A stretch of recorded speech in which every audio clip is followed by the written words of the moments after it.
Hayırlı gün, sağollarmısınız Bulgar Radyosu'nun tınlauçu dostlarım. Sizge kaynar sağınışlı selamlar.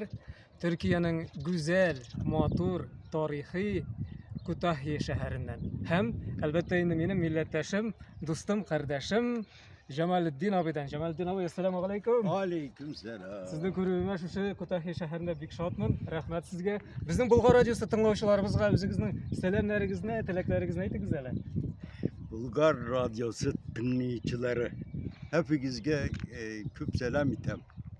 Hayırlı günler dilerim. Biz Kütahya'da yaşayan Tatarlarımız. Ben 72 yaşındayım. Bu şehirde tudum. Etiğim de bu şehirde tugan.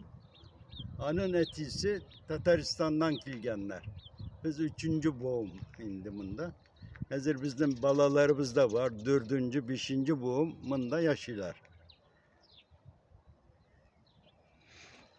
Cemalettin abi 70 yaşında bulsa da 72 yaşında gürletip işlep yürüyüp Subhanallah maşallah özünün işi var hem ol hele layıklı yolga çıkkança şu şehirnin sənəgəti işin cevaplı bulgan. Hem hazırda mene şu şehirni matur aytuda üstürü de özünün ilişin kirte. Mene qaragız hele bu şehir nindi matur tağlar arasına sıyınıp urnaşkan.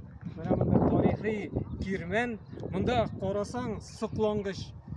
Bu tarafta eski şehir, şimdi bu tarafta yeni şehir. Hem Kütahya'nın şulayık indi tağın da zamança maturitet algan, bir de zamança üniversitette açılgan iken. Siz de kilseniz, görseniz, Cemalettin abi sizge şulayık özünün şu sizge matur şehirinin matur taraflarını göstertir. Görüşürge nasıl bulsun Cemalettin abi? İnşallah. Sizge bir zor rahmet.